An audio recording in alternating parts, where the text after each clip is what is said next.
হোলি খেলা শেষ, স্নান করে চলে এসেছি, কিন্তু এখনো ভর্তি রং একদম ভরে আছে সারা মুখ, গা হাত পায়, একটু ওঠেনি। হোলি খেলে যদি সব কিছু উঠেই যায় তাহলে আর সেই হোলি খেলে কি লাভ আছে, তাই না? সেই জন্য আমি বলি না, থাক, যা আছে থাক, বেশি দরকার নেই।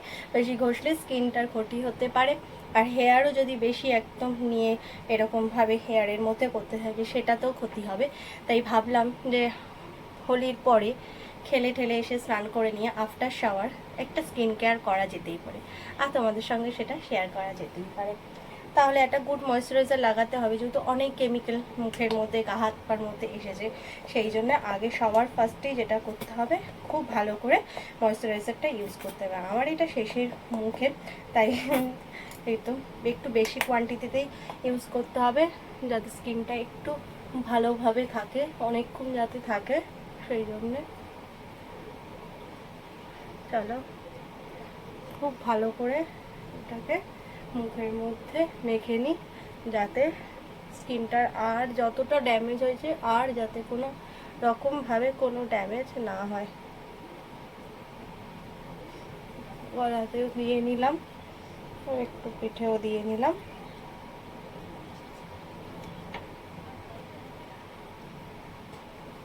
ভীষণ ড্রাই হয়ে যায় হোলি খেললে স্কিনটা আবিরের জন্য, আর আমার তো পুরো কালারে ভর্তি। এরপর ইউজ করতে হবে লিপ বাম।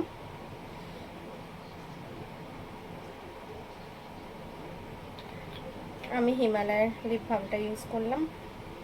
আর হেয়ারের জন্য, যেহেতু হেয়ারটা তো খুবই ড্যামেজ হয়, শ্যাম্পু করা হয়েছে, শ্যাম্পু করার পরেও হেয়ারটাকে তো একটু ভালো রাখতেই হবে, তার জন্য হেয়ারে আমি দিয়ে দেবো একটু, এই মানে ভেজা হেয়ারটার মধ্যেই দিয়ে দেবো একটুখানি এই যে নিহার কোকোনাট অয়েল।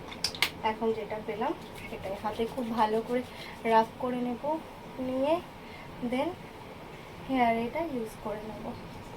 ভীষণ ভালো করে ইউজ করে নিলাম, যাতে হেয়ারটা বেশি ড্যামেজ না হয়। কালকে যাতে আবার শ্যাম্পু করবো, তাতে কী হবে, অয়েলিংটাও হয়ে থাকলো। ভেজা হেয়ারে কেন দিচ্ছি, বেশি ঘষাঘষি করলে চুলটা হেয়ার ফল হবে, তাই যা আছে তেমনই থাক, এইভাবেই থাকবে। এবার চুলটাকে খুব ভালো করে শুকাতে দিতে হবে।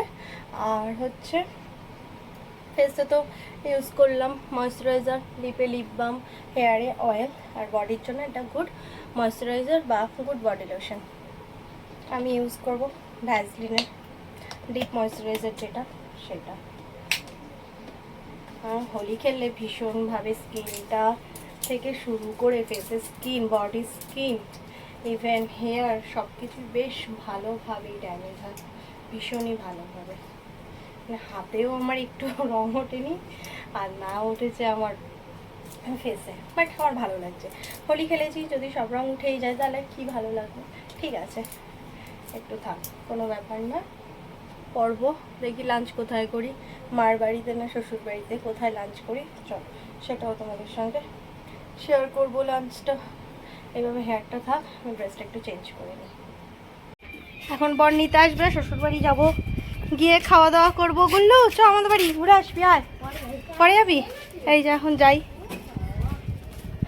একটা হেয়ার ব্যান্ড পরেছি, আর একটা টি শার্ট পরেছি, আর পরেছি আমার ফেভারিটওয়ালা লং স্কার্ট পরে এখন যাচ্ছি। ও আসুক, আসলেই তারপরে ওর সাথে চলে যাবো, এখানটা ওয়েট করি ওর জন্য। এই যে ও নিতে এসেছে, এখন শ্বশুরবাড়ি যাচ্ছি টুংটুং করে। আর এই যে আমাদের বৎস যাচ্ছে আমাদের সঙ্গে, দেখো না, হিরো হিরো যাচ্ছে একদম। আমার হয়ে গেছে স্নান টান করা, তার এখনো স্নান টান হয়নি, হিরো যাচ্ছে একদম চশমা পরে, হিরো হিরো। স্নান হয়ে গেছে, আমারও হয়ে গেছে, মামার হয়নি এখনো। দেখ মামা এখন মামার প্রিয় বৎসদের সঙ্গে, এই তো এক্ষুনি। হ্যাঁ, সপ্তাহখানিক পর এসে দেখো আমি আমার ঘরটাকে দেখছি, আর এই মিররটাকে, যেটার মধ্যে আমি সব সময় সাজুগুজু করি। ঘুরে আসলাম বাপের বাড়ির থেকে, আবার সন্ধ্যাবেলা বাড়িতে যাব, ড্রেসগুলো সব কিছু রেখে এসেছি, ওগুলো সব নিয়ে আসবো। আর তারপর খাওয়া দাওয়া এখন করব। ও একটু স্নান করেনি এখনও পর্যন্ত, স্নানটা করে নিই। ও স্নানটা হয়ে গেলে তারপরে আমরা একসাথে সবাই মিলে আবার খাওয়া দাওয়া করব। আর কি কি খাওয়া দাওয়া করছি শ্বশুর বাড়িতে সবটাই কিন্তু তোমাদেরকে দেখাবো। হোলি খেলা এখনো শেষ হয়নি আমার, দেখ এইদিকে শুভ ভাই এসে বসে আছে রং দেবে, আর এদিকে আমার বড় স্টুডেন্টরা এসে আমাকে রং মাখিয়ে ভূত করেছে। দেখো আবার স্নান টান হয়ে গেছে, তারপরেও আবার আমি ওদেরকে দেব, ভূত বানাবো। হ্যাঁ কোচকে ভালো করে, হ্যাঁ পায়ে, কোচের পায়ে, কোচের ফেভারিট রং আবির মাখানো হচ্ছে আমার। কোচ দিয়ে দাও ওদের। হ্যাঁ হ্যাপি হোলি, হ্যাপি হোলি বলো। হ্যাঁ সুস্থ থাকো ভাই তোমরা।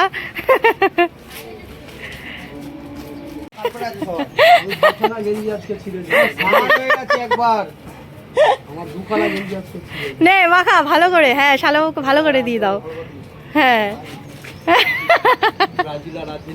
ব্রাজিল আর আর্জেন্টিনা এক হয়ে যাচ্ছে। ও বলছে না না,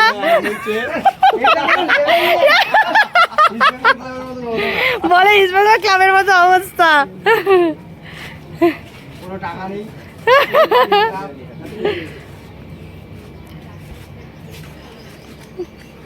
ভাই হোলি মানে মাটন হবে, মাটন মাস্ট, তাই আমাদের বাড়িতেও সেদিন মাটন হয়েছিল।